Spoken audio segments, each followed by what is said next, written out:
I'd like to welcome and thank everybody for coming tonight to our workshop entitled Why Latent Powers. To begin with, we'll do a roll call, but I would like to say that Director Huff apologizes for not being here, but she does have an excused absence for this evening. Director Kaler? Here. Director Casey? Here. Director Coletta? President Rips? Here. To start off, I'd like to call Mr. Taboada up to the podium to get us started.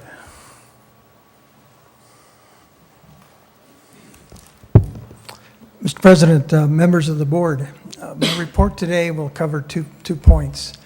The first will be an update on how we got to this workshop today with some sort of a historical backdrop for this particular workshop. Second item I intend to cover is an agenda item that is on the LAFCO agenda for tomorrow morning in Santa Ana at the Hall of Administration, which deals with the formation of a task force dealing with cities providing services to county islands. This board and this staff have been engaged for the last several months trying to determine the landscape for the county islands and in particular Rossmoor. This has been brought about basically because the county and LAFCO have been sending us very direct messages that things can't remain the way they are. That either county islands will be annexed into surrounding cities or there will be there will be a level of service from the county that may influence those annexations. Now, the goal of LAFCO and the county to rid themselves of providing local services is one that I think people can support. Why should the county be providing local services? They should be providing core services that counties typically provide. It costs money to maintain services to county islands. Annexation, in their minds, I think, is something that directly makes that reality a possibility. But if you take the Sunset Beach example, for instance, it's been pointed out that annexation is not an easy process.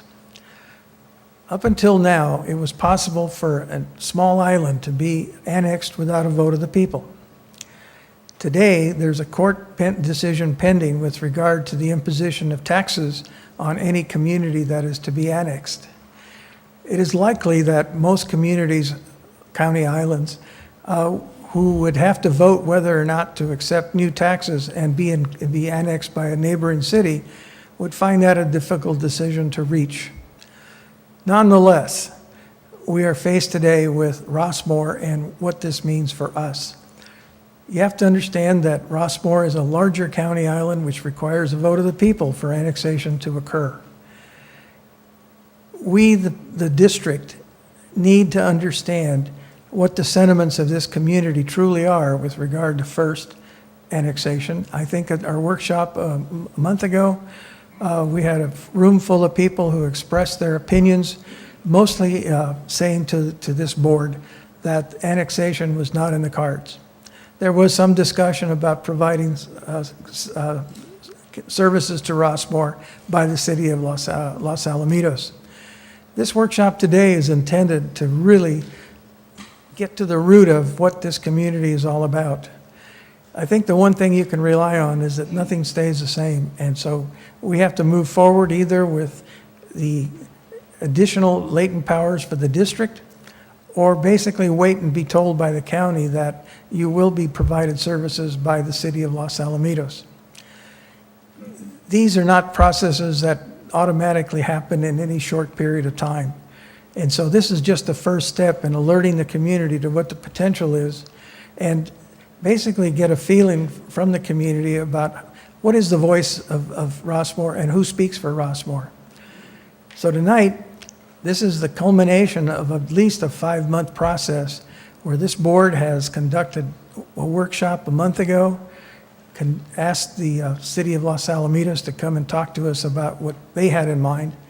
This board also passed a resolution of intention to apply to LAFCO for latent powers for animal control, police services, and refuse collection, and those are in process. I can tell you tonight that application has not been filed, and it would be disingenuous if it had been without first having the community, giving the community an opportunity to express their sentiments.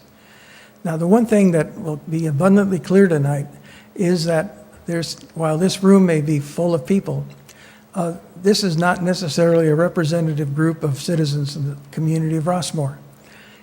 And the only way, I think, in which we'll ever get to the root of this is to have a survey done so that we really get the pulse of the community at a macro level and not a micro level. That still remains to be done, and it'll be up to someone else to decide how that gets done. But I think that without that survey, it'll be mostly impossible to get a valid assessment of the community. And why is that important?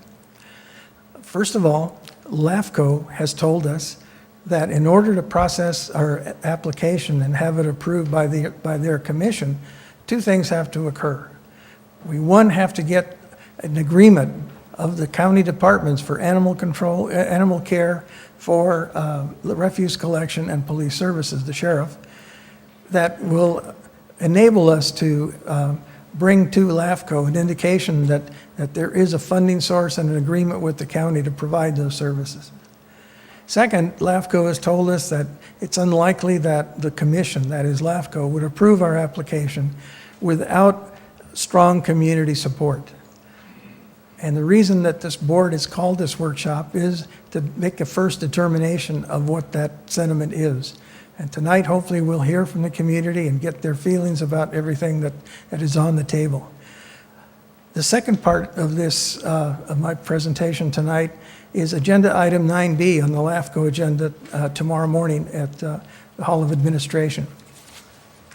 LAFCO has been working with the county and are basically asking the commission to approve the establishment of a task force that will involve the county, LAFCO, and cities to determine the feasibility of cities providing services to unincorporated county islands.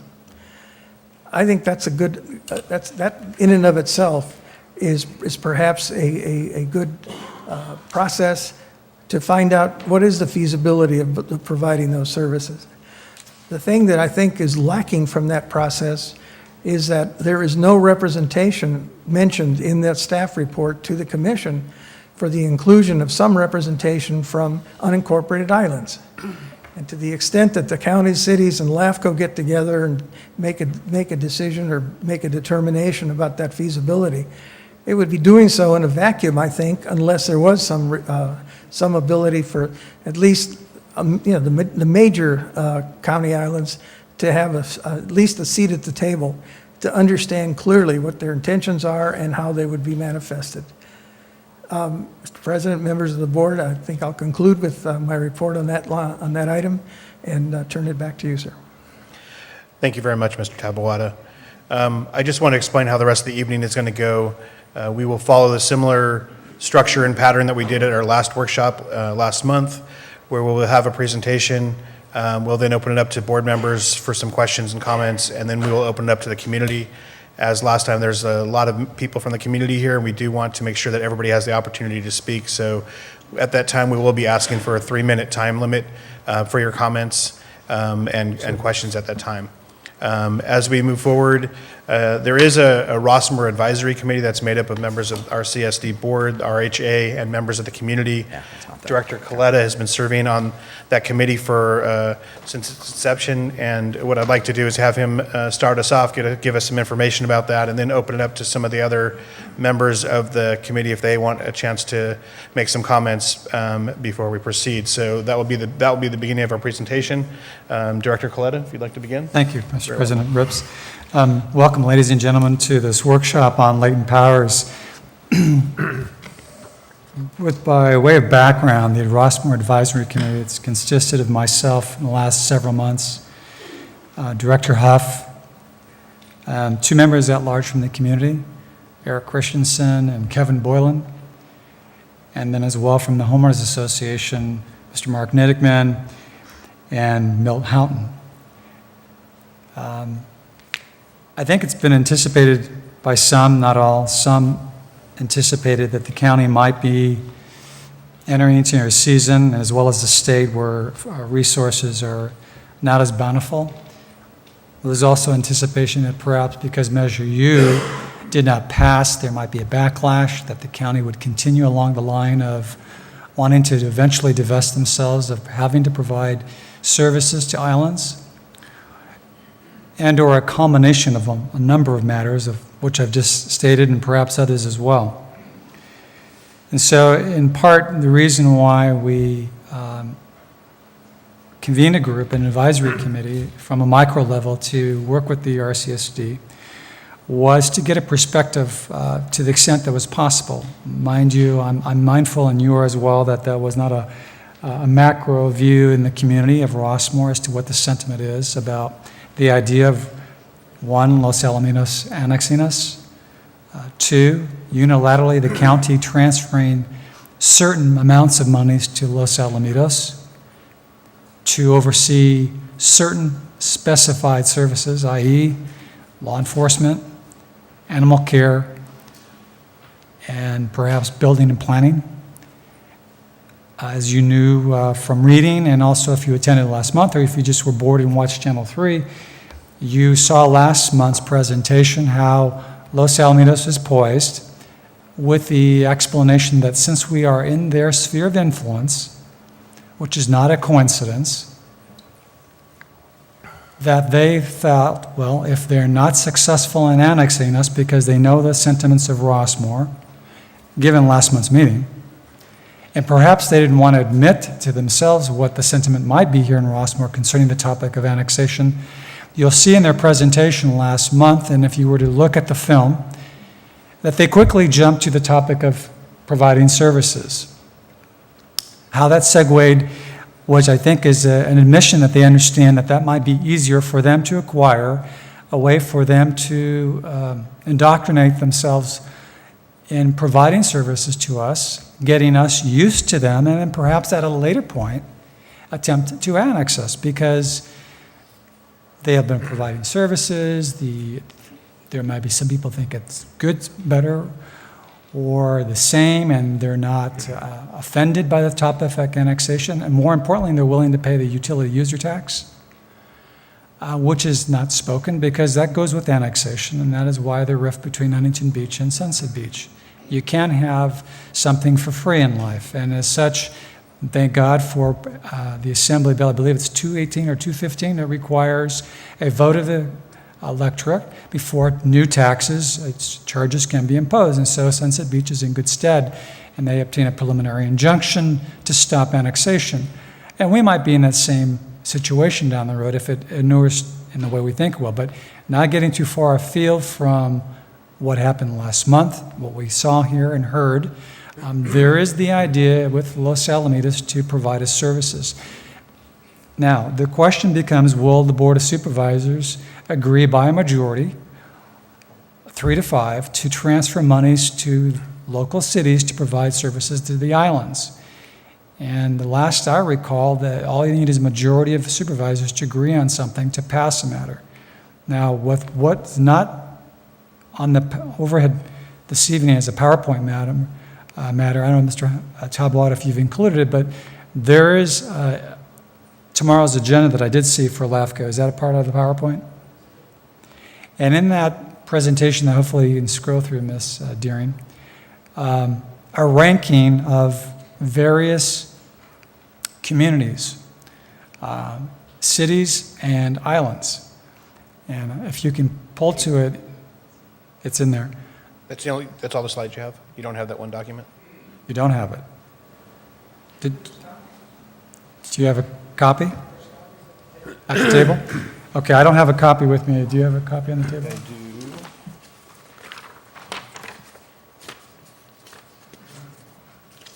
Yes. Thank you. Thank you, Mr. Rips.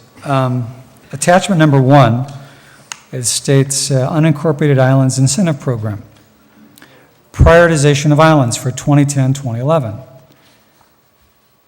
The following unincorporated islands, Group A, have been identified as a priority for the Commission's Islands Task Force, ITF, for the remainder of 2010-2011 LAFCO work plan. Then it states Group A unincorporated islands. And you'll note in the center of this First attachment is Los Alamitos. Number of islands, 1. Well, the only island that comes into Los Alamitos is the one that they have sphere of influence over. That's Rossmoor. It states that residents are historically opposed to annexation. True. Failed an incorporation effort. True. Well, what could they be speaking of? Rossmoor's Measure U. Third flag, large island with ability to protest annexation. Discussion, to the right of that same column. Opportunity for municipal services agreement, meaning the county would unilaterally transfer money to Los Alamitos to provide the services the county now provides us for, such as law enforcement, animal care, which Los Alamitos, by the way, does not have a in-house contract, in-house staff. They go to an outside vendor. Long Beach City is their provider for animal care, just like Seal Beach. And by the way, we could do the same. If we had latent powers, we could contract with the city of Long Beach for animal care, and we would pay ourselves to oversee the contract as opposed to giving it to someone else. And the third area that they mentioned last month was building and redevelopment, basically home remodeling, tear downs. You would go to their city hall, pull for your permit. Now, they don't have staff that knows county regs. They would have to learn the county regs or provide a contractor that knows that, whereas the county has staff for that oversees a subcontractor on the outside that reviews the plans. So it is a matter that is a priority. Tomorrow, by coincidence, it is on their calendar, and we hope Mr. Taboada will be available to attend that hearing to get more insight on 9B at LAFCO's hearing tomorrow, February 9th, 2011. So we sought to create an advisory committee, and we pulled on members that opposed Measure U. And we pulled on people that were for Measure U. And we pulled people from the Homeowners Association not knowing whether they were for Measure U or against it. And we obviously had a new member from the board, a newly elected person, Ms. Huff, who clearly stated in past and till today has stated herself, she was opposed to Measure U. We tried to bring people that would be objective and transparent and trying to follow where the county might be going, keep an ear to the ground, attend as many meetings as possible, question the City Council of Los Alamitos council members at their respective meetings, i.e. there was July and August of 2010.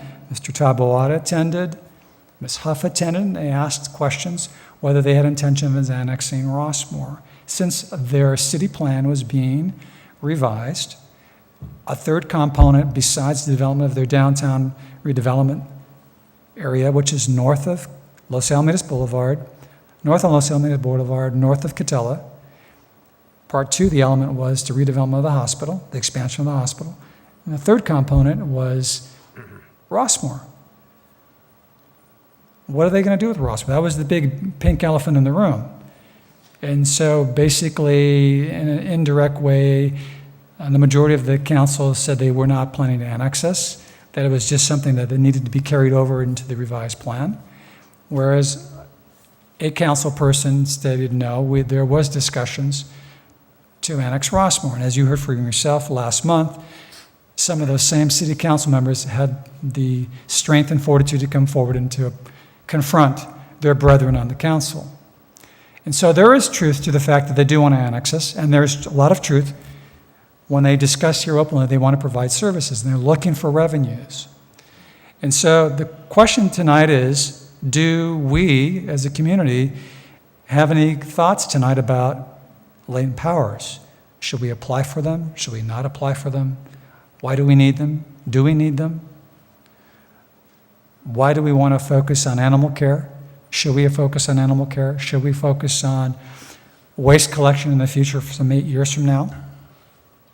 Should we focus on law enforcement? Is there something else? And tonight's our first opportunity to hear from you. This is our first attempt to get more information. This is a workshop. This is nothing that's cast in stone. But yet, I don't think we should ignore the symptoms of what could be interpreted from the communications from the county, the dialogue, obviously, that has taken place between the county and the city of Los Alamitos.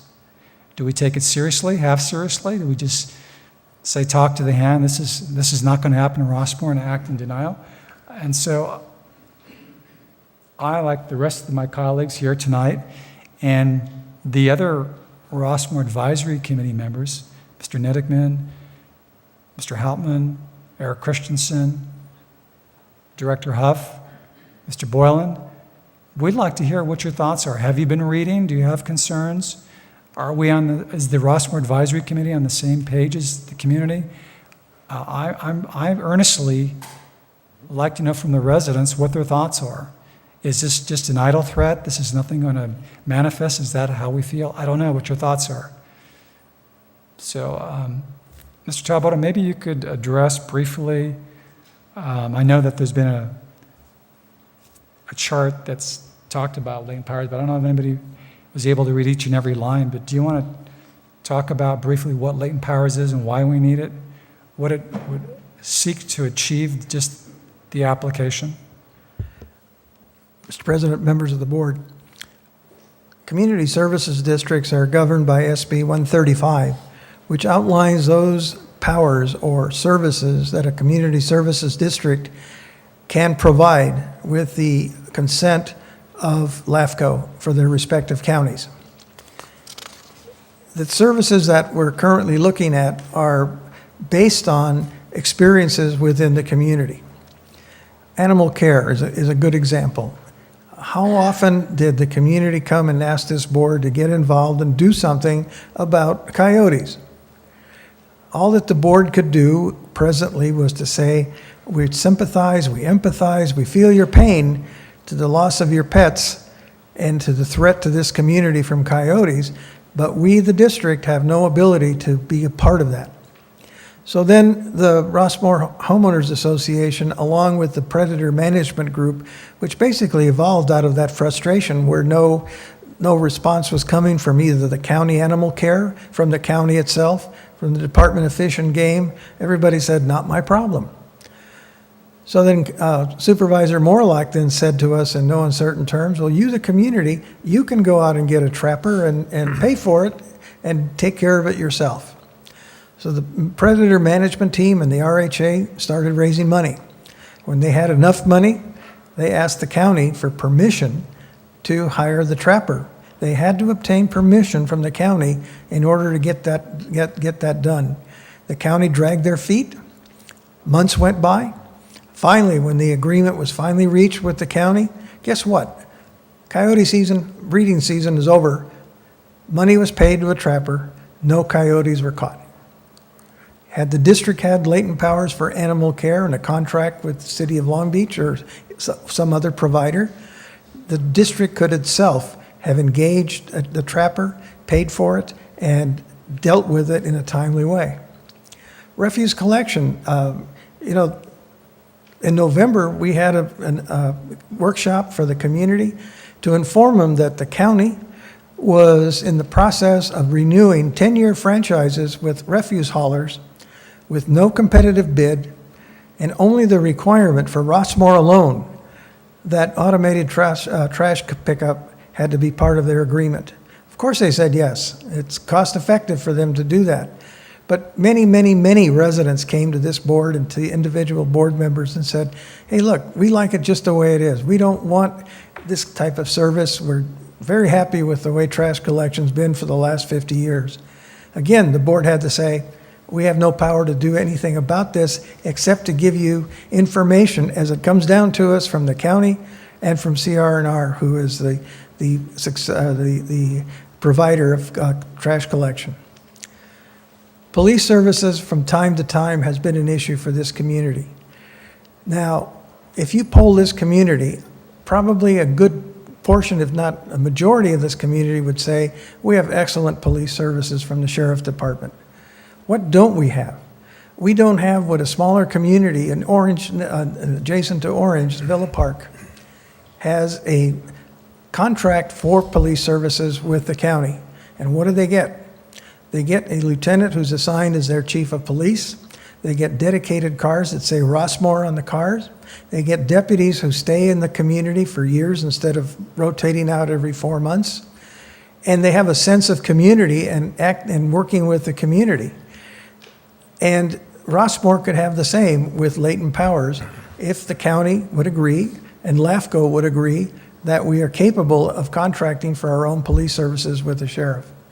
All that it requires is the county saying yes, LAFCO saying yes, an exchange of funds, much like they want to do with Los Alamitos, and this community could provide its own services, much like we do now for street sweeping, street trees, and other community services. Why do that? A better reason there's no better reason than I can think of than to make it apparent to Los Alamitos and to LAFCO and to the county that this is a very good, well-sustained community. It's fiscally sound, can manage its resources, does provide services, and could do so in the future. And perhaps knowing that the issue of taxation would prevent an annexation by a neighboring city, that Rossmoor can continue to be what it is today. I hope that addresses your question, sir. Thank you, Mr. Taboto. It does, and I think you've explained that. It's basically a jurisdictional empowerment that is required, and it has to be approved by a body, which is LAFCO, and without their approval of that empowerment, we could not contract directly with the sheriff, we could not contract with the city of Long Beach, and we could not in the future years go out to bid objectively and transparently and get the best waste refuse hauler for the best price, as opposed to what the county did with the same old contractor dictating the terms and breaching their fiduciary duty to us. It's our money. We pay them. It's our money. And they didn't go out to shop for the best bidder. I thought that was the most offensive. Separate and apart from saying that we could not continue along the line of the non-automated fashion we were collecting, or maybe as an option. It was, not to get too deep into the waste hauling issue, but had this board not asked for a choice in the size of container, how many of you would be able to struggle with the large 90 or 95-gallon container to the curb? I could not. There's times that the mid-sized can I have is so loaded it's just enough for myself. How much more a person who's not as fortunate to be as good health as I am, or has a limitation, or just not as ambidextrous to roll and push and maneuver the cart around the side of the house out to the front.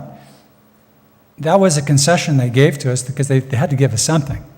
But I really would have liked to have been able to negotiate the price, and I didn't get that opportunity. So you're thinking, well, why do we need latent powers for waste collection? It's for future years, so you don't get yourself in that predicament 8 years from now. Whoever sits here, whether it be you or a younger generation that sits here, they will be able to say, we have that ability, we can go out to bid. It's a daunting task, but at least it's not one way. It's not when someone's saying, you will go with this contractor, you will pay this price, and it'll be done this way. And I think we all like choice. I think that's what, the American experience is, choice, being heard. And I think that's one of the facets behind this is it's not an urgent thing, but it's a component we shouldn't ignore. And so with that, Mr. President, I don't know if the board has questions. Mr. Casey and Mr. Kaler are not a part of the advisory committee. I don't know if you want to start with them or how you choose to start this evening. Do any of the other committee members here want to have an opportunity to speak, or will you make your call? Do any of the other Rossmoor Advisory Committee members want an opportunity to speak before we open it up to the board members? I see Mr. Niddickman's here. Do you want to up? So okay. So what I'd like to do then, as I stated in the beginning, we will open it up to the other directors to ask some questions, make some comments, and then we'll open it up to the community as well. So you can also pass and wait to the end if you'd like. But Director Kaler? Oh, yeah. I mean, I'm really, really interested and curious to hear what the community has to say on this issue, because I hear so many different viewpoints, and I'm still trying to formulate what the overall feeling is. So I'm really excited to hear what people have to say. Hold on one second. Director Casey, did you want to? Yeah, before you go, I have a couple of things I'd like to say. First of all, I'd like to thank Director Coletta and General Manager Taboada. They've already articulated a lot of my own thoughts on this issue in terms of how I feel about it. And I've been on record in the past, based on the last several months we've discussed this, as supporting Rossmoor's obtaining latent powers, being able to negotiate directly for contract services for the different functions that have already been discussed in terms of police services, animal control, trash. I don't know exactly how services for obtaining permits fits into that, but I'd also like more control over that. And I found in talking to a lot of the residents in our community that most of the people I've discussed anything relating to Rossmoor's obtaining control over some of these issues as being against it because they're satisfied with the status quo. They say, we don't have a problem with the sheriff and the police services. It's fine. There's no problem. They don't seem to notice, the ones I talk to, of any kind of discrepancies on trash collection day between the trash collection and the cars that are parked during the day. They seem to say, well, everything is fine. And I think a lot of that is that we had a lot of activity over the last several months with those folks from trash collection, with CR&R, to at least listen to us and agree at least on some concessions. And I'm afraid that if it's the community's feeling that just leave the status quo, I have this sinking feeling that the county is in control of us now. They will continue to be able to say, well, the community's happy with what we're providing, so gee, you trust us. And let's see, maybe it's not like we're going to provide the services the same way. We now choose to, as has already been stated, to have Los Alamitos, give them some funding. They'll provide your police services. They will provide these other things, and that Rossmoor will not be able to call the shots in terms of getting what they want. And I know from all my past associations on any kind of activity or decisions or whatever it happens to be pertaining to what's going on in Rossmoor, that the citizens in this community, for the most part, are very proactive. As a community, we know what we want. So I think we have a real surprise coming that if we don't get proactive in terms of deciding our own future by trying to do something about being autonomous in calling the shots for ourselves, we're going to have it done for us, and the results will not be what we want. So at this time, at least, that's all I have to say for now. Thank you very much. Mr. Ninnigman is going to come and speak. He is representing the RHA as part of the Rossmoor Advisory Committee, so thank you very much, Mark. Thank you.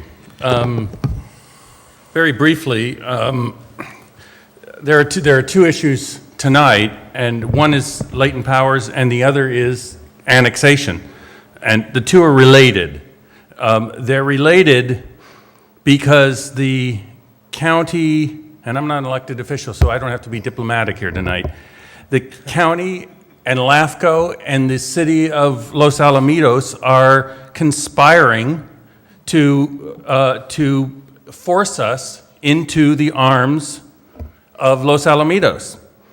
And they have two ways of doing that: the easy way and the easy short way, and the long harder way.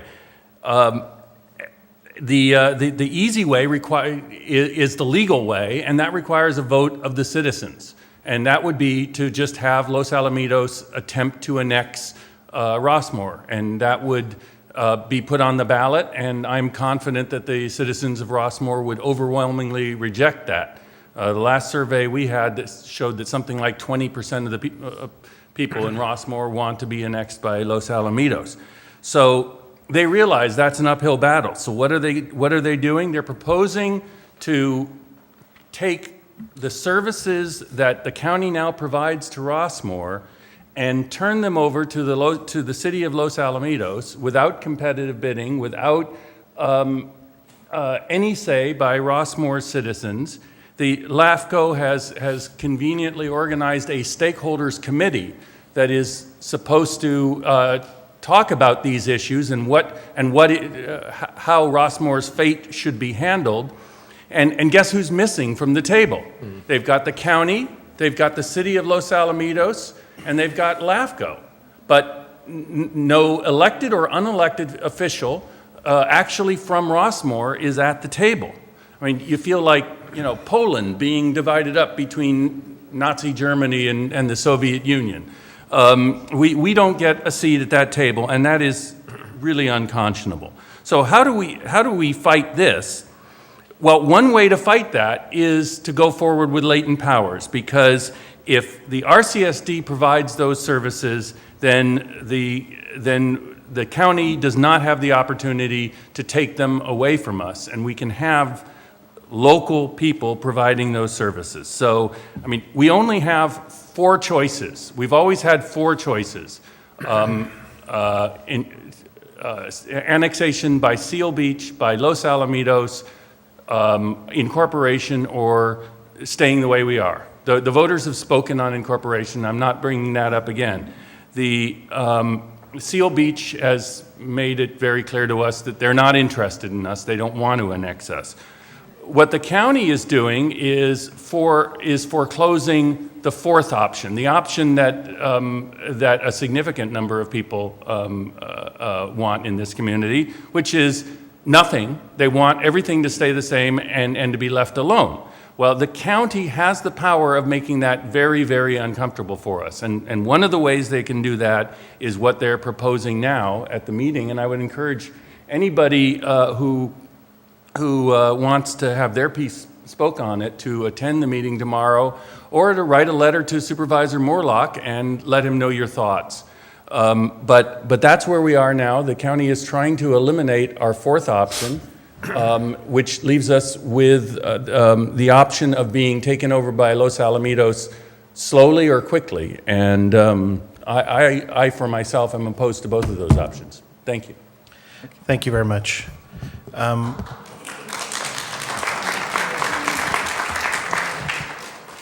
I see another member of the advisory committee, Mr. Christensen. If you're in the back, he represents community members. If you'd like to come up, would you like to come up? I would like to hear from the community first. I think they waited a long time. Okay. All right. Thank you very much. So if you didn't hear that, we are going to now open it up to the community members.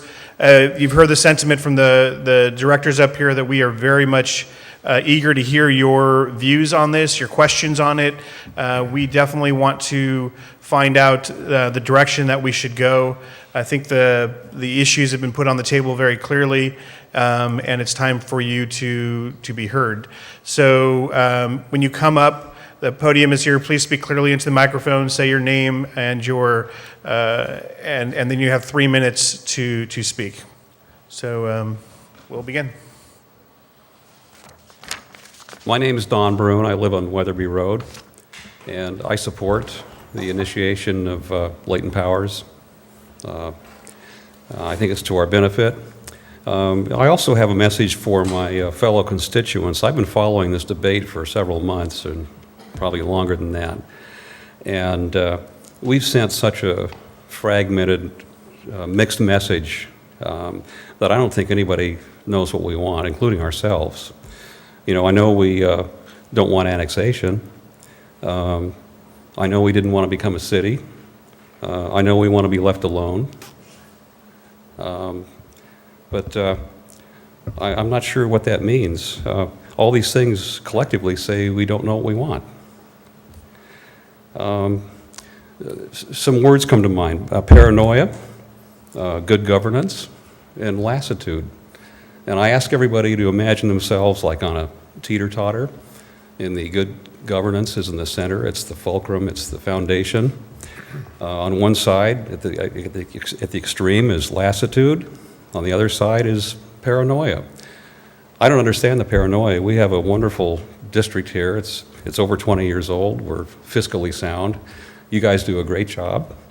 And you are us. You're our representative. So what's there to be paranoid about? I hear all these comments about, oh, you're overextending your powers or your jurisdiction.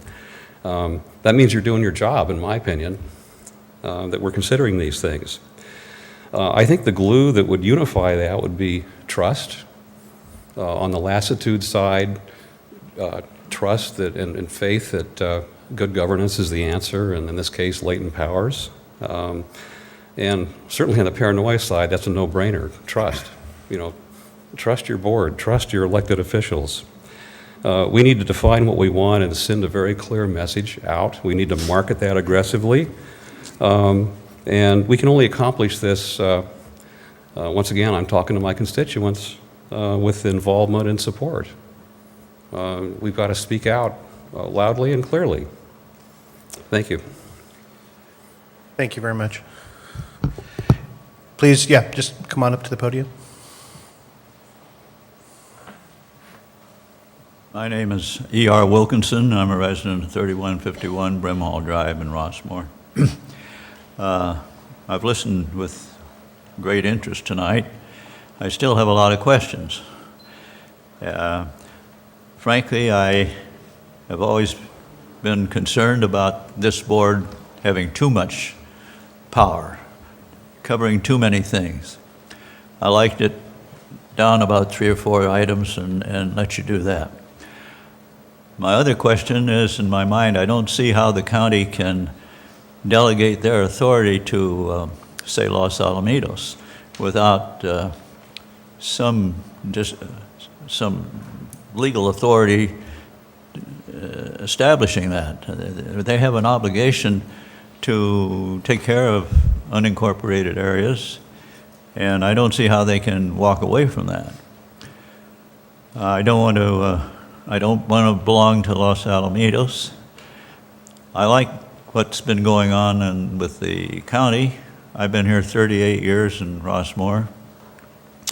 I served temporarily a long time ago on the Rossmoor Homeowners Board, and we achieved a lot of things that worked out well for us with the county. I don't like what's going on with the current District 2 supervisor. I think he's overstepped his authority a lot of times, and I'd frankly like to see him out of that office. But that's not going to happen until this term ends. I am concerned, though. I don't think there's any way they can annex us to Los Alamitos without a vote of Rossmoor. I am afraid that what's been mentioned before, that they might get used to letting Los Alamitos service. On the other hand, I don't want to see the community service district grow and grow. I served 30 years with state government, and I worked with cities and counties, and I never seen one get smaller. They always get larger. And if you take on these new duties, are you going to increase the size of the community service district? Is it going to cost us more money in taxes? How much of the money that goes from the county will come down to you to run these other services? Police, animal control, whatever. So I have a lot of these questions that really haven't cleared in my mind. I guess I'm interested in costs, taxes, staffing, and if we don't like it, can we go back to the county? Probably not, as long as that supervisor's in there, but I think these are things that bother me, and I appreciate the opportunity to bring them to your attention. Thank you very much. Thank you, sir. Thank you.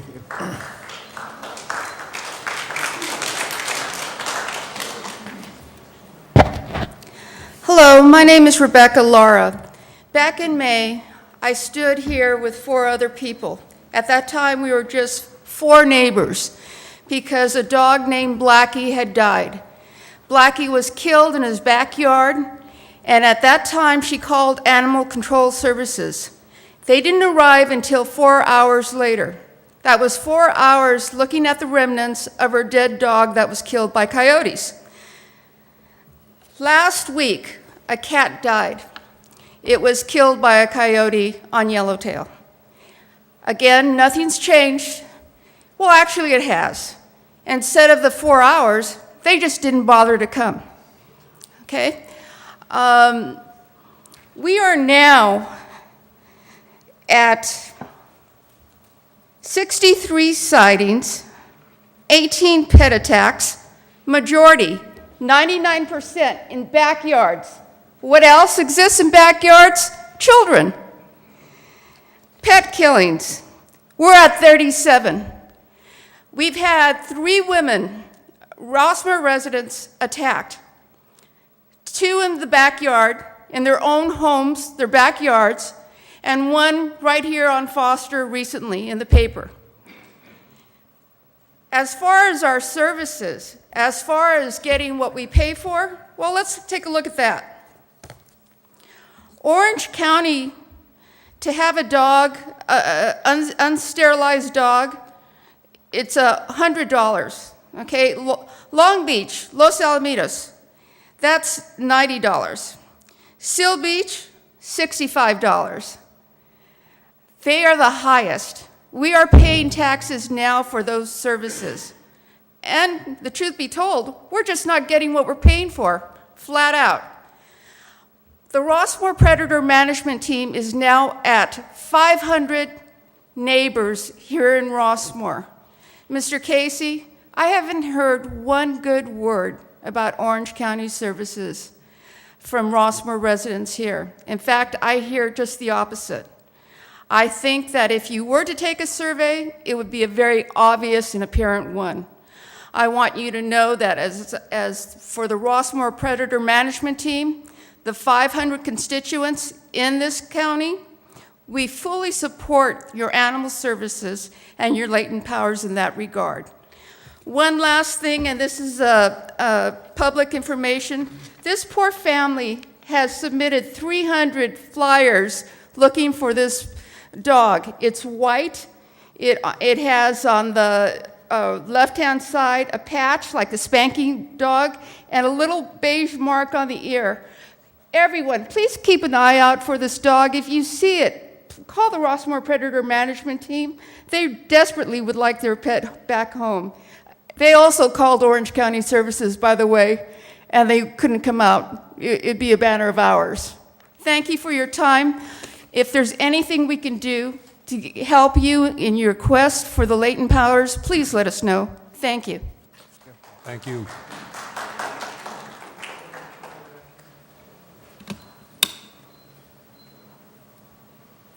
Evening, my name is John Hunt, and I live on Christie Lane. I, quite frankly, haven't decided whether I am for or against adding latent powers, but there are 2 issues that I'd like to raise, which I'd like you to pay particular attention to. The first is whether or not you have done some kind of a long-term financial analysis of this, all of the things that you're talking about. And the primary reason for that is about 10 years ago, or 15 maybe, when I was a member of this board, we had looked at attempting to increase the police presence in the community and even talked about taking over responsibility for police as you're doing now. We had several meetings with Jim Silva on this. He hired an independent audit agency. The auditor from the county was there. Year 1 looked great. Year 10 looked terrible. We would have had to come up in the community with almost 50% of the cost of anything at about the year 10 point, and it got worse as it went on for that. So we dropped the issue. Second one is the dollars you'll get from the county. And I'm raising this issue because, as many of you may be aware, the RCSD was only formed for 2 reasons. Number 1 was the aesthetic trimming of trees, which the county wouldn't do. All they would do was trim for clearance. And secondly was a carrot which the state hung out that would give newly formed districts in a short time period. Roughly, as I recall, it was about $348,000.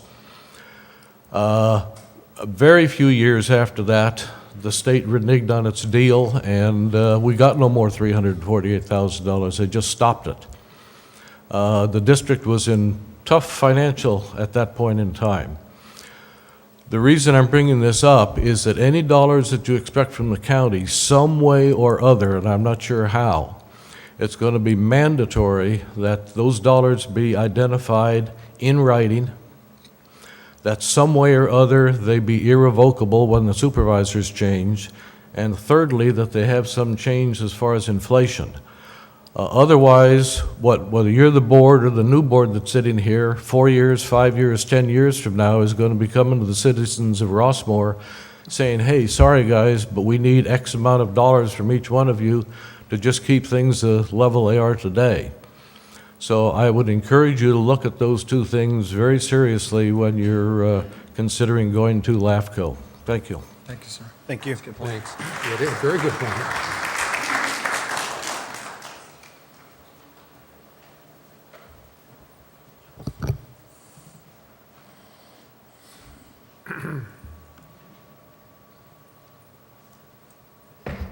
Hi, my name's Richard Butterfield. I've been a resident here for 25 years. I listened to Director Casey's statements, and I thought that they were good, and Director Coletta. I think they told the truth. The one thing that kind of bothers me, because I was at some of the meetings to become a city, and, I kept hearing that people say, well, we just want to keep everything the same. From what I'm picking up, you look at the state, you look at the counties of Orange, you look at the counties of Los Angeles, everything isn't the same. Everything's in a state of change. And I think the bottom line becomes change is coming our way whether we like it or not. And I believe that if we don't take some type of control, I'm against annexation, and I believe that for the best of the community, whether we all really realize it now, because I know everybody's worried about money and taxes, and this is a big thing. But when you have Big Brother up there in Orange taking care of you, he don't care about you. You're not going to go up there and talk to him. You're not going to do anything.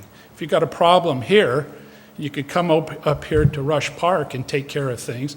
And I think people need to understand that. I was quite disappointed in the whole city incorporation project. I thought it was disingenuous of the police to put all the money that they did, and I think there was a lot of confusion with people thinking that, hey, everything's okay. Just exactly like say, hey, we like it here. We like everything, and we want everything to stay the way that it is, but things aren't going to stay the way that it is. Change is coming, and I think we have to be prepared for it. Thank you. Sir. Thank you.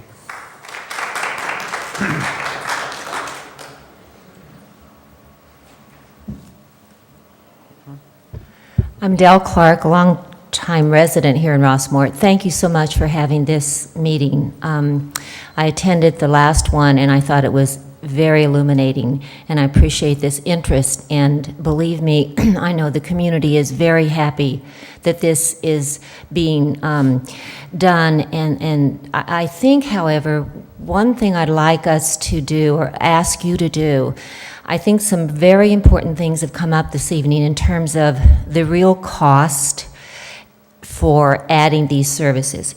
It would be helpful perhaps if you could send out some kind of a communication to every resident, really making very specific what the options are. Mr. McNittaman mentioned that there are basically two choices, and his second choice was the one I think we're really talking about, and that's very frightening, and that is that we've got the county, we've got LaSalle, and they are really very interested in absorbing our community.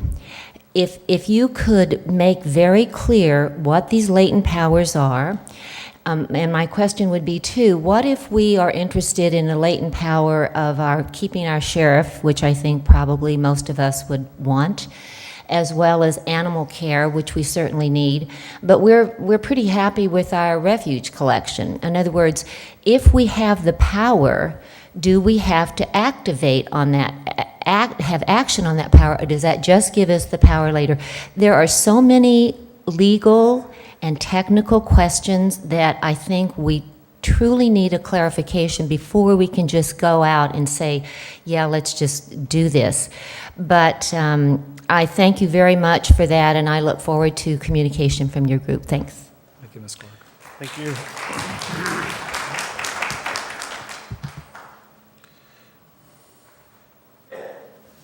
Good evening. My name is Bernard Lefson. I've been a resident for 40-odd years. And what I would ask of you, particularly Mr. Coletta and your advisory team, is what are the unintended consequences of moving forward with what you're recommending? At least I'm taking today's comments as a recommendation from you. If we move forward with the latent powers, what's the next shoe that the county is going to drop? I'd like you to look at this from a strategic point of view, not just a reactive point of view. Thank you very much. Thank you, sir. Thanks.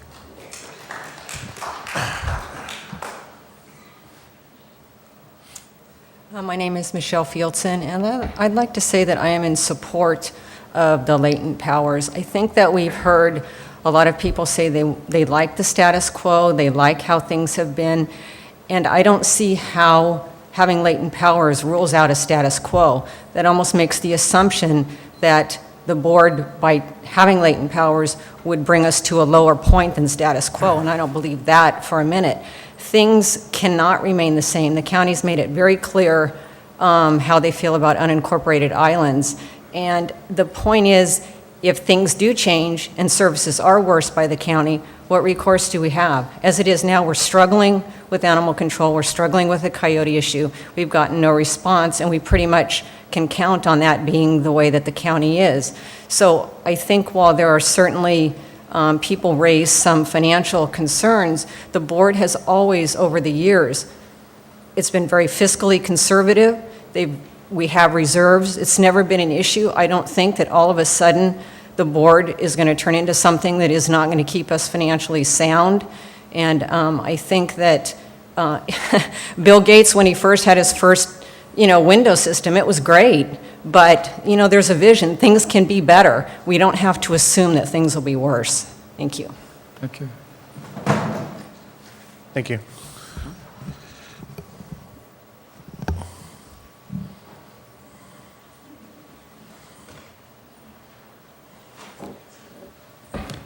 Good evening, and once again, thank you for having this opportunity. My name is Ray LeCompte. I've been in the area since 1962. My recommendation is to go forward with the application of the latent powers from LAFCO. As for the police powers, let's just contract with the Orange County Sheriffs. Animal control, let's contract with either Seal Beach or Long Beach. They're our next door neighbors, and seems to be working out, or has the opportunity of working out for us. But at least let's get started on these ideas. As for the refuse collection, it's been stated that we have to live with the cards have been dealt us, but let's get that power. So the downline, the future that inhabitants of Rossmoor won't have to struggle as we are now. As a reminder, our friends up across the street, Los Al, I have some interesting court case activity that's going on with their trash collector, and some of the power of the people that brought that to the people without a vote, I might add. So now let's get down to the planning and building services. We kind of slid over that one last month. For the record, I own property in a lot of places, not the least of which is Seal Beach, Rossmoor, and Los Alamitos. And of the three jurisdictions, the county is the superior and more capable. How do I know this? I've been here since '62. I've made some modifications to my house and others. But let's not lose sight of the fact that the county has our records since Ross Cortese started this tract. That's a gold mine. And just an aside,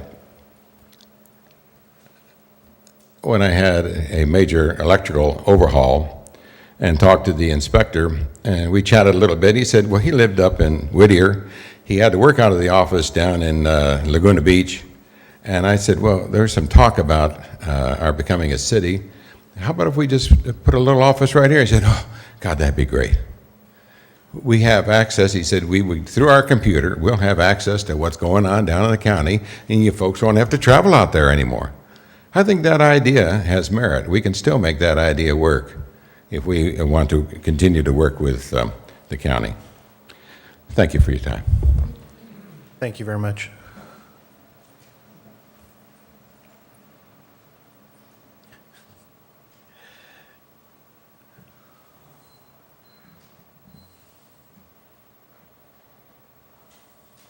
Good evening. My name's Kerry Parton. I live over on Foster Road. I haven't been watching this whole deal transpire for several months now, actually going back to when the proposition to incorporate Rossmoor was defeated. Everything I'm hearing so far this evening sounds exactly to me like an end run around what the voters voted with, 2 years ago, to get rid of the idea of being our own city. I'm hearing about trash collection, police, building and safety. Basically, all of the services that you would expect from a city are now being paraded under the word of latent powers. So I think one of the things that you would need to do for the citizenry here is explain what the difference between incorporation is and what latent powers is. Because to me, it sounds exactly the same, just a different name. Secondly, I think what we're looking at today is a train that's coming at us in the form of the county going away. We're going to get hit with annexation one way or the other. The best thing we can do is what's the best deal we can cut with the city of Los Alamitos to make sure that the citizenry here is best represented. Now, I could be wrong, but it seems like there's more than a few people in this area who vote. We're going to bring a block of voters to the city of Los Alamitos, which I'd have to look at it, but I believe is probably greater than their entire population that exists there now. That would effectively give this area control of the city council. Now that's a pretty big weapon, so to speak, when you look at it. So I don't think that we're talking about, Los Alamitos being this big gun that's going to take us over and grind us into the dirt. I think just the opposite may, in fact, be what takes place. Thank you very much. Yeah. It's been brought up before.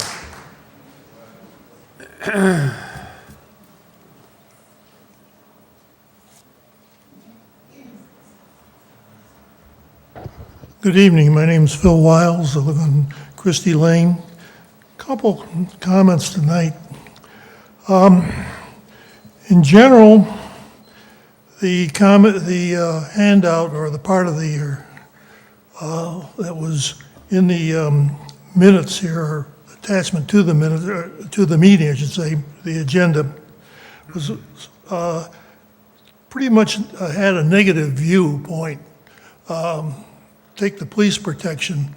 I think that those problems have, which are given here as the reason for going outside the sheriff has pretty well been solved.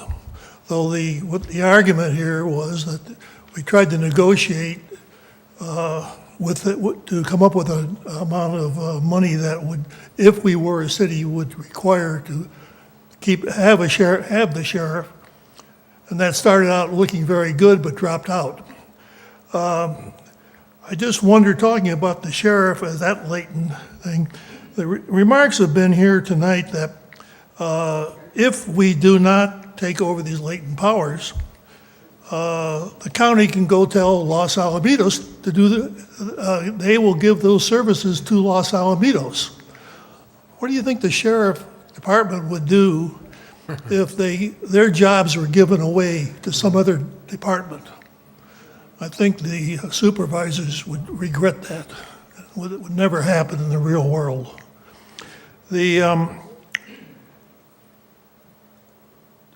One comment was made on the trash collection and going to an automatic system. CR&R has used an automatic system in the South counties for years.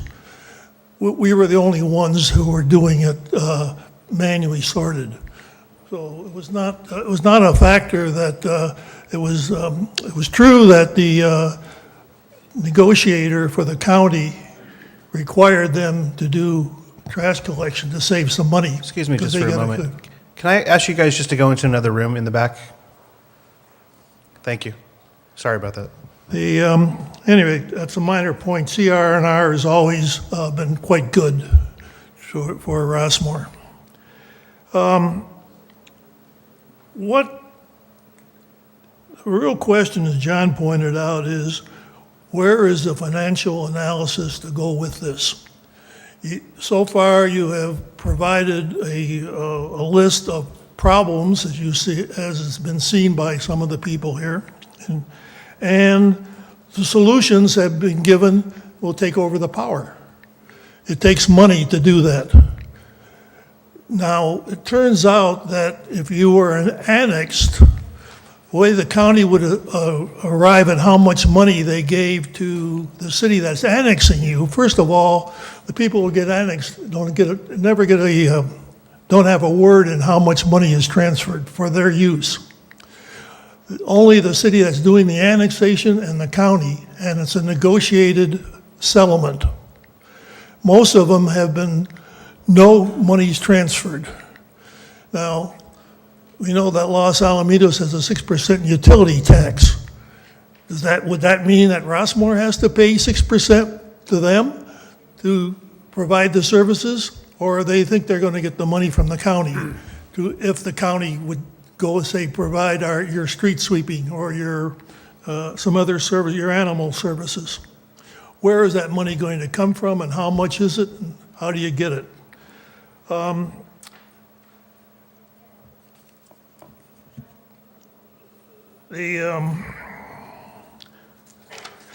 Right now, one interesting comment about our lovely supervisor and his problems. He wants, like all supervisors and we have out here in Orange County, they want to get rid of all the islands. Well, to date, in the last 10 years, they've gotten rid of 38 of them only. There presently is another 36 of them that's on their list. Rossmoor being item number 14 on their list. Supervisor Morlock has 7 others besides Rossmoor. And of the numbers of the 36 that are left remaining for LAFCO to chew on, only 10 of them are large islands that require a vote of the people. So I assume that it's going to be a long time before they get all these ones that they can take over without a vote of the population being annexed, before they get to us. So I think that we might be a lot smarter, and I know Mark wants to move out today, but I think haven't seen the new budgets coming out of Sacramento. We haven't seen the impact of what's coming out of Washington. And if we had gone in, we may find a lot of changes in where the money is going in the next few years. So maybe we ought to wait a little bit and see what's coming down that pike before we run off. Thank you. Thank you very much.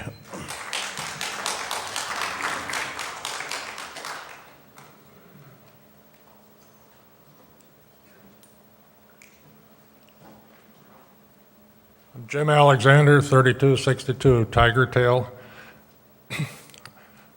I think, when you go back and look at where we were at one time and where we are now today, this is probably the most exciting part of the whole story. But when the RCSD was formed, we went through 2 supervisors, friendly, nice supervisors. We had meetings with them frequently. They came out here. The RHA was able to convince them to come out at least once a quarter for an evening get-together, listen to us, and always walked out helping us. We now have nobody coming out here to work with us. But we do have one person sitting at that council that would do every damn thing he can to get rid of us.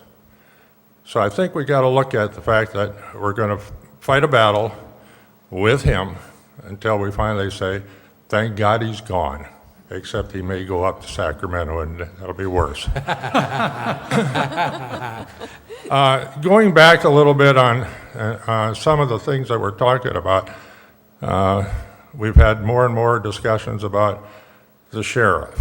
When we used to have the meetings, we solved every sheriff problem at one of those meetings immediately. No problem. We had the best response as far as I'm concerned all the time that I've been here. I wouldn't complain one time that I ever had to call them that they weren't right there right away. And it didn't make any difference if I was one of you guys at the time or just me now. They were always there when they were called. Now, the trash. When I was first on that board up there, was one of the times that they were going to change the contract. They were bidding the contract. And we still had the same collector at the time, and they came in and they decided to give us a spiel on, I'm sorry that John left because he would know this, they gave us a spiel about automating our pickups. We as a board basically said, big surprise. It's not something that we want. We didn't have the right to say it, but we did. We didn't know that the county contractor was sitting in the audience listening. Now, she has been here to recent meetings that you know who she is. She took that meeting and immediately went back and told them they were not going to change. We were going to get our contract. We were going to get our pickup just the way we wanted it. We didn't have to have automated.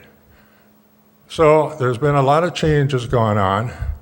The biggest change of all is in the supervisor's office, and we're seeing the crap that's coming out of it and getting tired of it.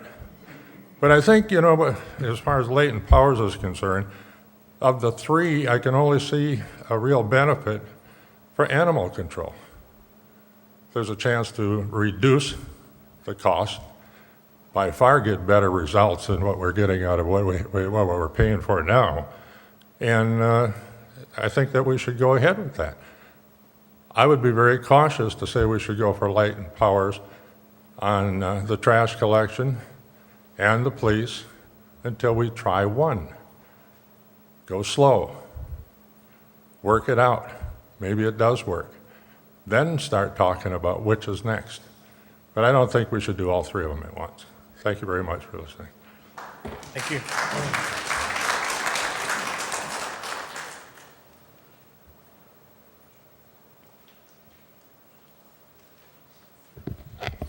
My name is Jim Bailey, and my wife and I have been residents here in Rossmoor for 39 years now. And my wife used to be serving on this board up ahead of us here for a short time.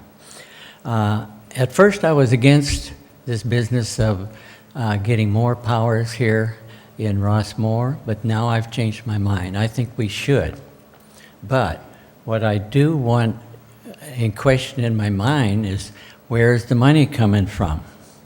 Because it's, as you take on more powers on this board, that means Henry over here takes on more duties. He's the one that's going to be working, and working very hard, which means he needs more assistance in his office. Okay, so where's that money coming from? That's my worry. Where is the money coming from as we go through this? And for the last thing I'd like to say, I've been here for, like I say, this long time. I've been working with a lot of people in Los Alamitos, as well as around here in Rossmoor, doing different jobs. And I want to tell you, some people here in Rossmoor think that they don't like Los Alamitos, that Los Alamitos is bad. Would it be surprising to you to know that there's very few people in Los Alamitos that want to have anything to do with Rossmoor? That's really the truth. It's not to make anybody chuckle or anything, but it's really the truth. And I do want to tell you that in my estimation, talking to different people and working with people in Los Alamitos, is that they don't want to take over Rossmoor. They have not the least bit interest in taking over Rossmoor. They do want that little area up on the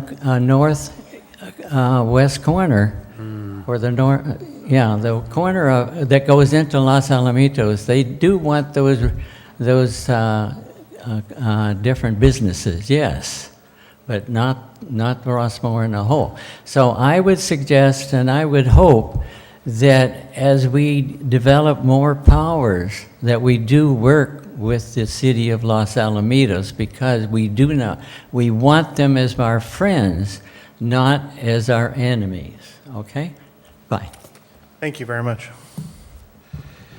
Can I actually, Erwin, if you can, I don't know if you're coming up, but there's a gentleman in the back that's stood up several times. Come on up. Come on down.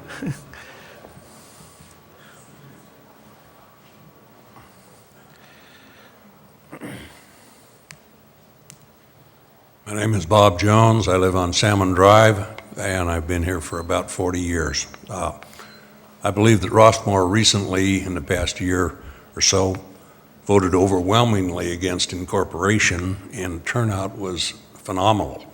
So I think the board should be aware of what the sentiment of the community was against incorporation. The arguments that you're putting forward for cityhood were the same then as they are now, that you were talking about threats by Morlack and the LAFCO to reduce the services, reduce police services, the same things. My arguments against the addition of more latent powers is that the sheriff's response times have been excellent, even in emergencies over the past years. There also is an emergency agreement between the city of Los Alamitos, the sheriff, and the city of Seal Beach Police Departments for emergency response, joint forces response. All he has to do is push a button, and they're on the same frequency, and everyone will respond rather quickly. Now, Morlack and the LAFCO cannot force us to annex to Los Alamitos. They can allow an unincorporated or an uninhabited annexation of that income property on the corner, but where there is inhabited people, they cannot force an annexation unless there is a vote both by Los Alamitos and by the people of Rossmoor. I don't believe that the LAFCO can legally just pick out and target Rossmoor as an island alone. They have to attack all of the unincorporated islands at the same time. Otherwise, that's unequal representation or unequal protection action, which I think is a legal thought that could be pursued. Personally, I won't ever vote for Morlack again, and I will not vote for any member of this board that does not stand up and come out strongly against the additional powers. Thank you. I just have a quick question. You can applaud. Pardon me? They were applauding. I had a question for you. Are you a favor or not in favor of being annexed by Los Alamitos? No. You're not. Not in favor of being annexed by Los Alamitos, and I'm not in favor of additional latent powers. So the strategy that you would take, it would just be to wait until there's an election, a vote, and let the citizens of Rossmoor and the citizens of Los Alamitos just say no? No, I don't believe that, first of all, I don't believe that the county can not provide police services. They have to.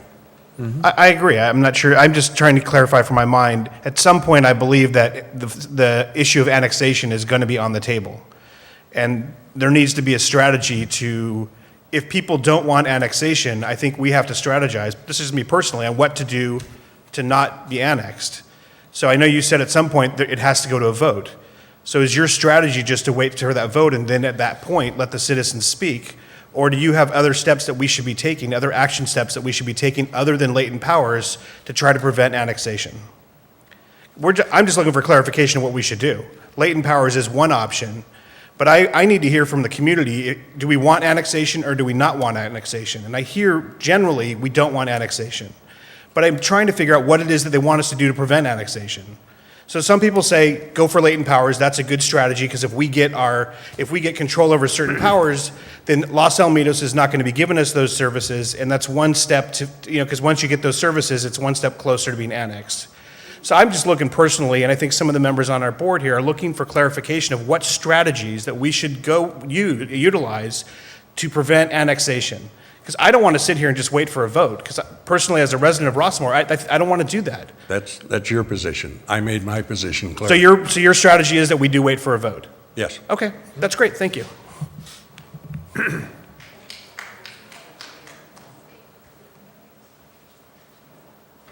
My name is Glenn Duckett. I live on Christie Lane. I don't know honestly whether I am in favor or against trying to acquire additional latent powers, but it occurs to me that a number of factual questions have been brought up at this meeting.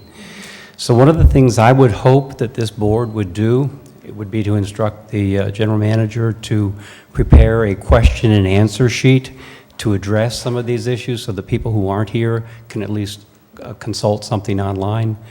It's still not clear to me if we apply for latent powers and that's granted, and then the county doesn't give you enough money to make it happen, can we then just say, oh no, we didn't mean it, we really don't want it, please continue on the way we've been doing in the past?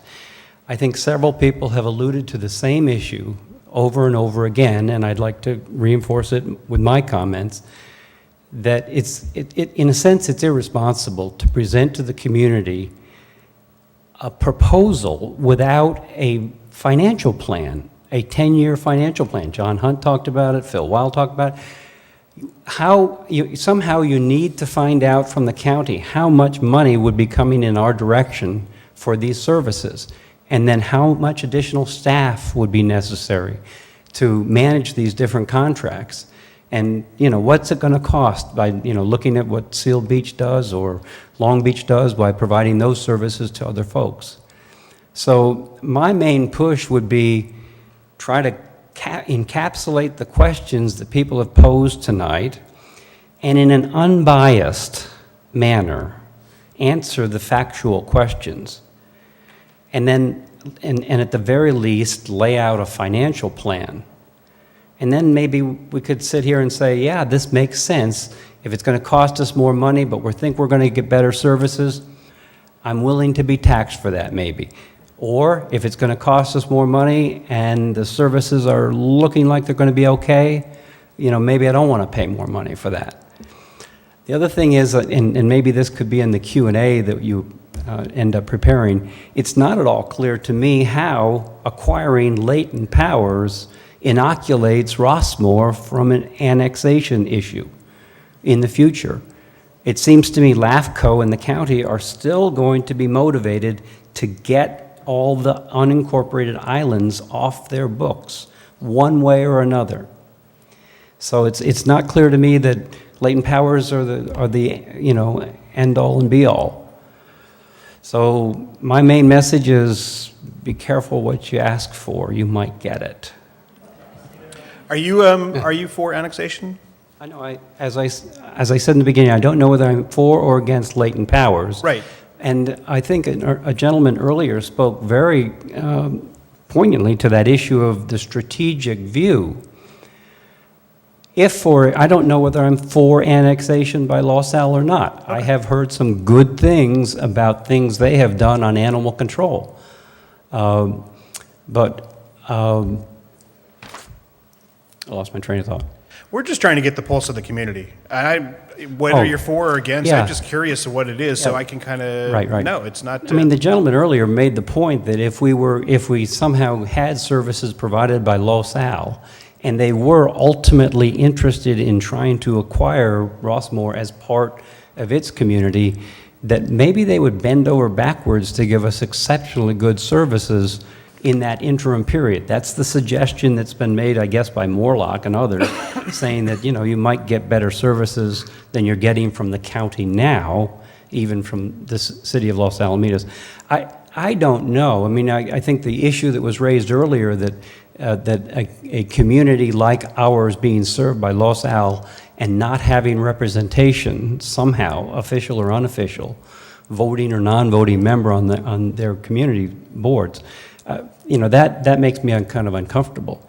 I would, and then if we ever were annexed, I think the other point that was made, that we might be a pretty big voting bloc that could take over some, or have some substantial power, and that we wouldn't necessarily be mistreated.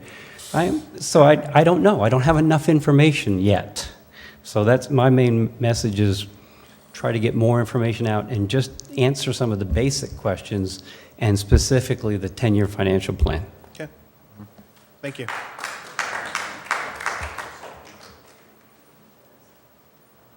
Can we get somebody actually who hasn't spoken yet, please?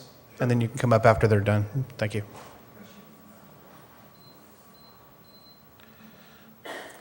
Good evening. My name is Erwin Anisman, a longtime resident of Rossmoor. Whether or not acquiring latent powers for the district is a good idea or not, the reality on the ground is that the powers that be, the decision makers in Orange County, namely Supervisor Murlock and LAFCO, are dead set against that, and they have expressed such. And what our desires are not, whatever our desires are, they're not going to pay attention to that, whether everybody is unanimous about getting latent powers or not. So I think this expending of district resources is not a wise course, costing attorney fees and polling and staff time. I think our attention should be in another direction, perhaps having discussions with Los Alamitos, perhaps speaking with county entities about our services if they need improvement and so forth. But I think this is not the direction to go at this time anyway. Thank you. Yeah, I actually have a question for you before you walk away. I understand if LAFCO and our county supervisor say they don't want something, and there might be a financial obligation or financial result of us trying to get something. If the members of our community say, that's not what we want, wouldn't you expect us to do whatever we can to do what the community is saying, even if it's against what the LAFCO is saying? Well, I think you have to, make an evaluation, an evaluation whether you can get to where you want to go. I mean, maybe people might You don't think we have the responsibility to support whatever that sentiment of our community? If our community said we don't want what LAFCO is saying we have to have, we shouldn't stand up and say we're going to fight this? Well, LAFCO wants us to go in another direction. I understand that. Yeah. But if our community says we don't want to go in that direction, are we just supposed to say LAFCO wants this, we're going to not do anything? Well, as the other gentleman said, that the ultimate direction would be annexation, and that certainly is our prerogative, and that'll come to a vote. So, they can't, it's kind of a stalemate, really. We're in a stalemate, and it's been like that for a long time, and it'll probably remain that way. That's my opinion. Okay, that's great. Thank you. One more before you. She's right there. My name is Diane Rush, and my family has lived in Rossmoor since 1960. My parents are original owners. And why is it that every time LAFCO or the Orange County Board of Supervisors approaches us, it's always bad news. I think part of our reason for being skeptical is because in the past, some of the facts have not been appropriately or accurately represented to us. For instance, it was purported before Measure U was voted on that Rossmoor residents were somehow $500,000 behind in their tax payments from other communities of equal size. And when that was actually investigated, it was found to be false. So we have to be very cautious about approaching something. I am against annexation, but when it comes to adopting latent powers, one or more, we have to be sure we get the fiscal impact and projections so that we have something to base our opinions on, and to make sure that those are valid projections before we go forward. So don't just accept some kind of report or demand from LAFCO, because we are voters and we are taxpayers, and we have the right to determine ultimately whether we're going to annex or not, whether we're going to adopt latent powers or not. And I think most of my neighbors would say no to both of those. Thank you for your time. Thank you. One more. You're next, promise. Sorry. He's next. Thank you. My name is Dorothy Fitzgerald. I live on St. Albans Drive here in Rossmoor. A couple of comments regarding the city of Los Alamitos, and apparently, from what I've read, they are interested in having the county contract out planning services to their city. I just like to comment that while the city of Los Alamitos does have a planning department, they also contract their actual planning work. You know, if you go to do a remodel on your house or whatever, they contract that out to an outside agency. So if the county is interested in having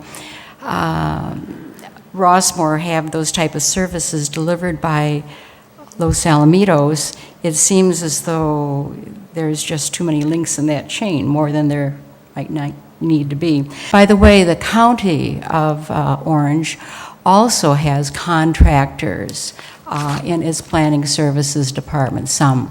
And in particular, they used to take and have some of the plans go out to these outside contractors, but apparently they did not find that worked very well, and now they have the contractors come into the county building and do their work there. Apparently, having the experienced county people there beside these contractors gives better service. Second thing I'd like to comment on is regarding Los Alamitos and the Supervisor Morlock's wish to have Los Alamitos provide us police services. Interestingly, it seems as though Supervisor Morlock has varying ideas on that, depending upon perhaps what day of the week it is, because he has suggested that maybe the city of Los Alamitos ought to get its police services from the sheriff.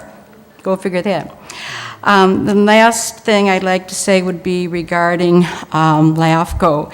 And if you have the time and the inclination, I would encourage people to get online and go to the LAFCO website. And you can go back, I think at least 5 years, and you can read the LAFCO agendas with the reports and then the minutes of those meetings.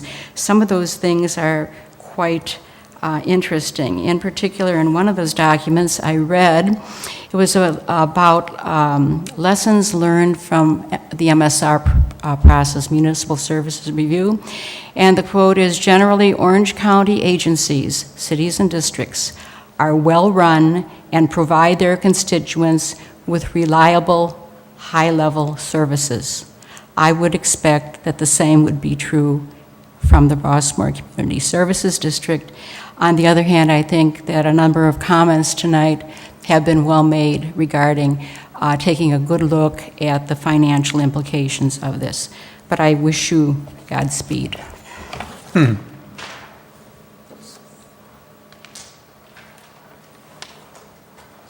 before anybody else jumps up there. Yeah, sorry. I'm sorry, I just wanted to see if I could answer one of your questions you've been asking other people.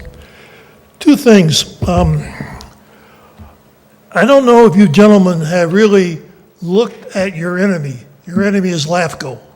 Have you looked, for instance, LAFCO in their strategy, public strategy, is to get unincorporated areas to take on more latent powers, because that will get them used to be acting like a city. Therefore, they'll be easier to annex. That's written in LAFCO. Second thing I suggest you might want to do is go to look at LAFCO's 2010 Islands Handbook, just published last December. It tells you what they're doing and how they're doing it with all the other islands. It tells you how the money is going to get distributed. No matter what latent, you want to know which way they're going to go, you could take all the latent activities you want, and you can hire them all. They're still going to annex you, because they aren't going to let you be an unincorporated island. And so, please, look at your enemy.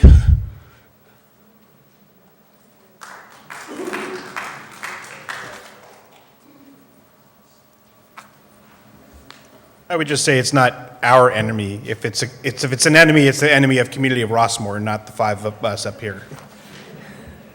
I'm Dorothy Fitzgerald's husband. She speaks much better than I do. I want to point out that I do read things like Senate Bill 135 and so on, and in the prologue to it, it says that taking on additional powers, I'm not saying I'm for it or against it, but I want to clear something up here. It says that the status of taking on additional powers. Can you get, Mark, if you guys want to just speak, just go to the other room, please. Please. I can't think when somebody else is talking. I used to be a professor, and when somebody else talks, I just shut up. Sorry, Tom. Thank you. Thank you. Where was I? About latent powers. Oh, what Senate Bill 135, which is what we're talking about, talks about augmented powers for a community service district. And it says, number D says that this will form possibly a kind of governance which may be a permanent, which may be permanent. It could be, in other words, the community service district could be in fact something which is permanent, and then it would be an entity. The second thing it says is it may be a step that you can take on the way to cityhood. It only gives those two choices, permanent or on the way to cityhood. It does not list in Senate Bill 135 that augmentation of powers is in fact a way to go to annexation. It just isn't so.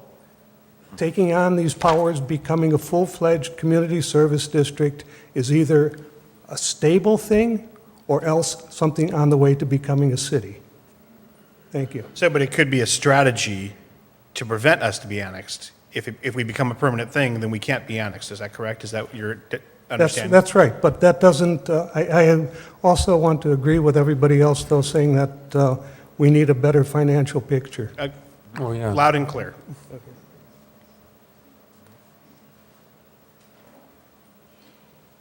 Henry, for clarification, if the community got latent powers, does that mean we have to act upon them, or we just have them if we chose to use them? I don't think that, Director, President Rips, I don't think that question has ever come up before as in terms of a fact. Okay. I think there's been discussion about, and I think it's pretty clear that, for instance, if we assumed latent powers for police services, and if in a future date it became fiscally unfeasible, you could simply return the power back to the county and the sheriff would be obligated to provide police services. That one is a pretty clear statement. I've never studied the animal care or the refuse issue, whether or not it would just dissolve and return back to the county. The thing that, what resonates for me at this workshop are two things. One, that obviously there is not sufficient information currently for people to make a wise decision about what they favor or what they're against. And the idea of doing the fact sheet, question and answer, I think is the appropriate thing for you to direct me to do. Because some of those questions do require some research. Some I know right off the top of my head, some I do not. I've never gone through this process. I've only been to the altar and been jilted by our former sheriff. So, you know, haven't had that opportunity to get to that point. What I will tell you, though, is that during the incorporation process and when LAFCO hired their consultant, GST, to do a fiscal analysis, a lot of numbers were crunched by the county and given to GST to formulate their CFA. And at best, some of those numbers were swags. Certainly with regard to revenues, those revenues were practically non-existent in that report to offset expenses. And when the county came up with the number of $600 and some thousand in cost associated with Rossmoor, we were threatened. We were told in no uncertain terms that service levels would be reduced or we would have to pay for those services more than we now get. So we don't have a clear way of determining what those fiscal numbers would be because the county is the only one that has the means to generate those numbers. After incorporation, we were told by Supervisor Morlock that the county was developing a system to be able to discreetly identify by community what tax monies were received and what services and the cost of services were delivered to those communities. We have yet to see that system. I don't know what the status is, but we keep asking and it's still in development. So there is no real clear way to make a good determination about what fiscal implications there are to assuming latent powers. I can tell you that we have one clear example today, which is street sweeping. We have an agreement with the county where we contract for the street sweeper, we pay the bill, we send the county an invoice, and they reimburse us for it. And they escalate that return back to us every year based on the cost of the service or the cost of living, one of the two. So we have a pretty good idea how something like that works at a practical level. The other thing that I think that we need to take into account is that we currently provide services, latent powers, to this community, and that we receive funding from the county to provide those services. And every year, we get more revenue than expense for those services. So there is at least some capacity there for the district to take on additional latent powers and have a good belief that we will sustain our fiscal viability. That remains to be proven, obviously. But I think that until we get this clear indication from the community that they want us to answer these questions and to give them the best information available, we're not going to be able to prevail in this regard. We're going to need to have, I think I started off this evening by saying, we need the pulse of the community. What we got today was a good indication of what that pulse might be, but I think that there isn't a clear consensus of what this community really wants. Until we give them the information to the best of our ability, give them answers to the questions they asked today, and then pose those questions to the appropriate offices at the county or the state or whomever, and get clear answers to that, we're going to find it very difficult to convince LAFCO that our cause is just. It's a formidable task. We can file the application and get the process started, and LAFCO will never act on that application until all of those questions and all of those issues are resolved. They're not simply going to say, you got it, or you don't have it. They're going to give us an opportunity to test our model if we have one, to ask the appropriate questions, get the right answers, and then put it in front of the community in some form of a survey or a poll to find out what they really want. But until we get those answers, I think we're handicapped by what we don't know and what the community certainly doesn't know and wants to know. Okay. Yes. Thank you. Thank you very much. Yep. There was a, do you still want to speak, sir? There's a community member, actually, if Mr. Tabwa, if you can let, I'm sorry.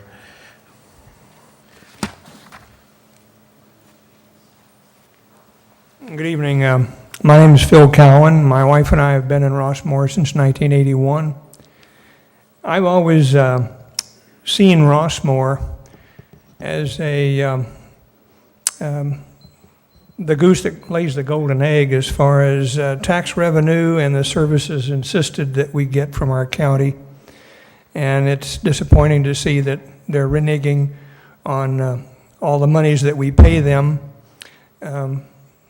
Anyway, in the incorporation meetings that we had, one of the facts that we glossed over and talked about but never seemed to address, this gentleman was just talking about it, and that is how much of the property tax that we pay to the county is on the board to be given and distributed to companies or another municipality that's going to provide our services.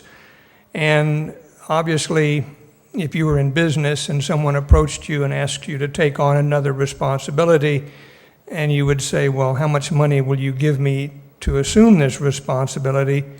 Are we privy to that information? I don't have that answer.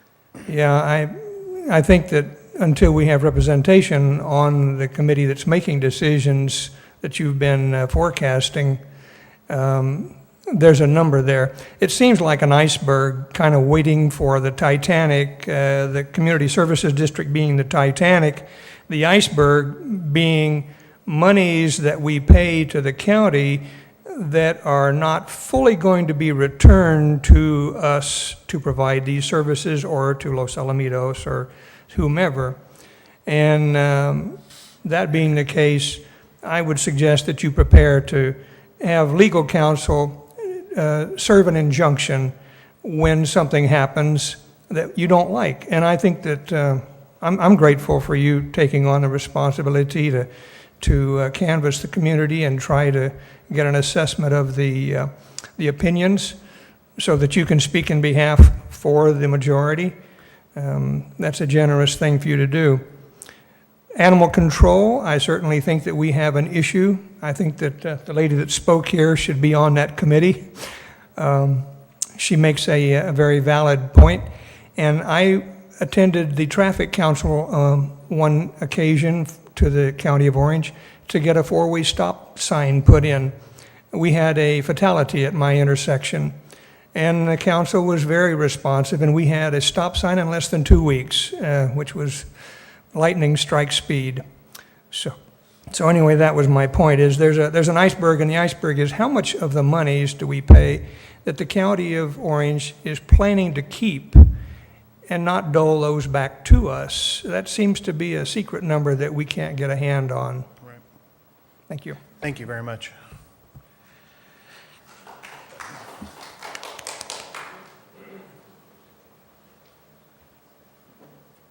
Good evening. I think I'm the enemy tonight. My name is Bob Aldridge. I'm here with Joe Serrano. We're staff to Orange County LAFCO. Welcome.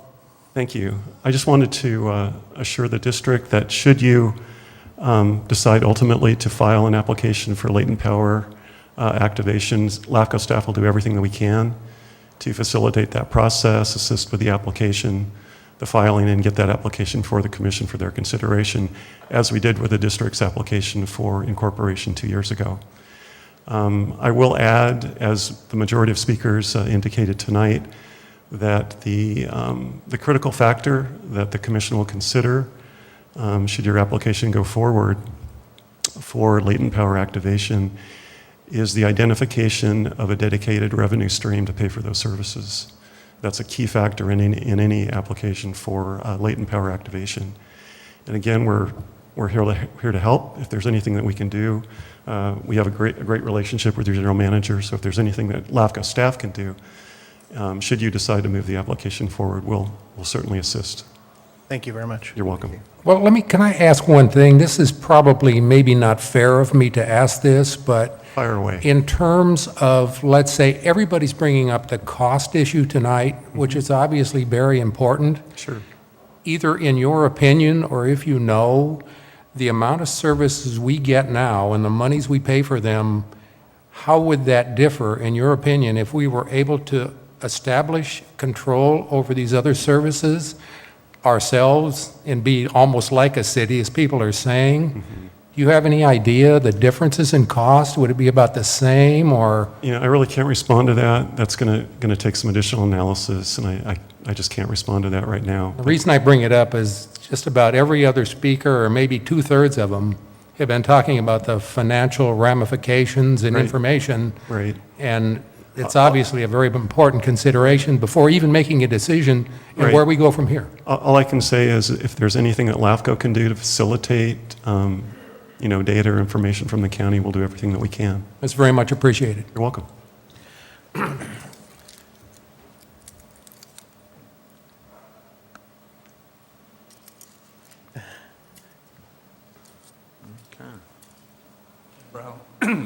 This is so reminiscent of the incorporation effort where, before it started, it was clear that 80% of the people opposed it.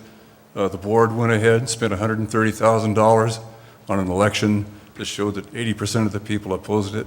That's the same thing that's happening here. It's clear that the people oppose it. You've hired a special attorney, $275 an hour, to help write memos supporting it. The people oppose it. You should stop squandering our money on this effort now. Thank you. Thank you very much.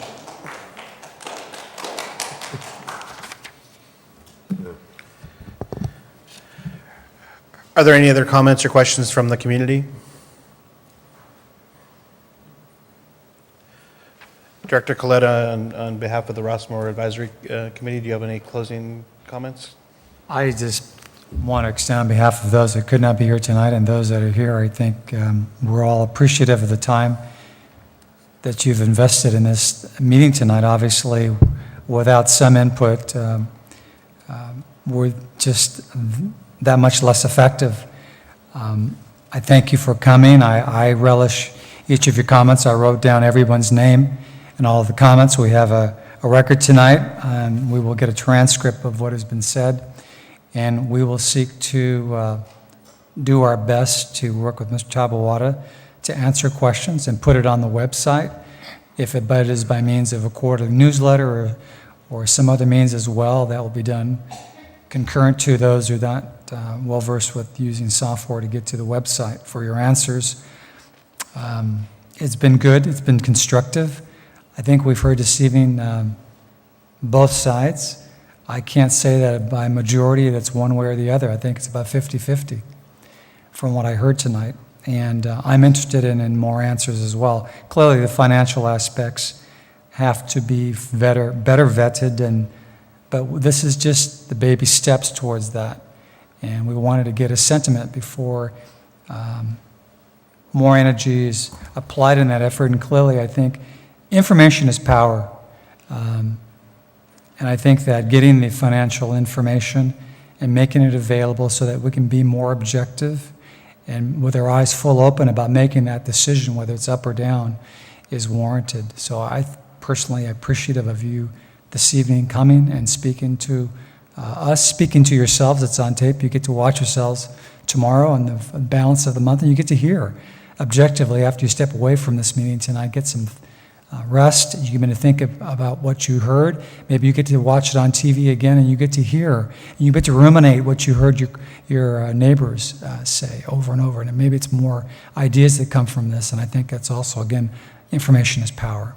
And I want to thank Mr. Tabawada for your information that you provided this evening, and the board as well here for making this available. Thank you. Thank you very much. And Mr. Tabawada. Mr. President, members of the board, I just want to let you know that without objection, I will attend LAFCO's meeting tomorrow and report out some of what was said here. I'm sure staff will do the same. LAFCO staff will do the same. And I want to make it a clear point that we are very interested in some form of representation on that task force so that the voice of County Islands is represented in those discussions about cities providing services to County Islands. Secondly, I'm pretty clear that you that you're in favor of that question and answer format to answer the questions that were asked here tonight, and I will endeavor to get that done as quickly as possible. Great, thank you very much, and definitely we would like for you to attend that meeting tomorrow, and I think the community has asked some excellent questions, and I think for us to provide, as was said, unbiased answers so that we can clearly get input from the community on what you feel is very crucial for this process. I want to thank everybody for coming out to the workshop tonight as well as last month. Your questions, your comments, and concerns were great. It shows the passion of our community, and it helps us as we try to represent your wishes. So thank you very much for coming out tonight, and hold on one second.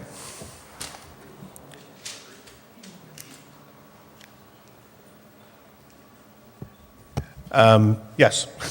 I do want to also thank Don Brown, Time Warner, and John Underwood from LA TV3 for being here tonight and for helping make this happen. So watch it on TV. It's fun to see, and thank you again for coming out tonight.